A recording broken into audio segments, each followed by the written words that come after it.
Azərbaycan Texnologiya Universiteti İnnovasiya Mərkəzi təqdim edir.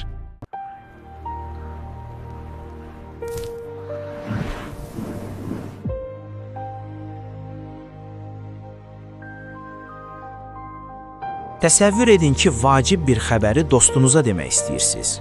Amma o, yüzlərlə kilometr uzaqdadır. Bugün telefonu götürüb bir neçə saniyəyə danışa bilirik. Amma əvvəllər insanlar uzaq məsafələrdə əlaqə saxlamaq üçün məktub göndərirdi. Bəzən günlərlə, hətta həftələrlə gözləmək lazım idi. 19-cu əsrdə alimlər səsi elektrik siqnallarına çevirmək ideyası üzərində düşündülər. 1876-cı ildə Alexander Graham Bell ilk işlək telefonu təqdim etdi.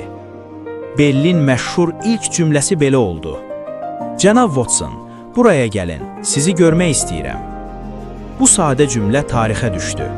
Telefon vasitəsilə ilk uğurlu danışıq idi. Telefon həyatımızı kökündən dəyişdirdi. İllər keçdikcə iri naqilli cihazlardan cib telefonlarına, sonra isə smartfonlara keçdik. Bugün telefon təkcə danışmaq üçün deyil, onunla foto çəkir, internetə daxil olur, dünyanın o biri ucundakı insanları görürük. Və bütün bunların başlanğıcı sadə bir sualla başladı. Səs uzaq məsafəyə necə göndərilə bilər? Bu sual insanlara dünyanın hər yerini bir-birinə bağlayan texnologiyanı qazandırdı.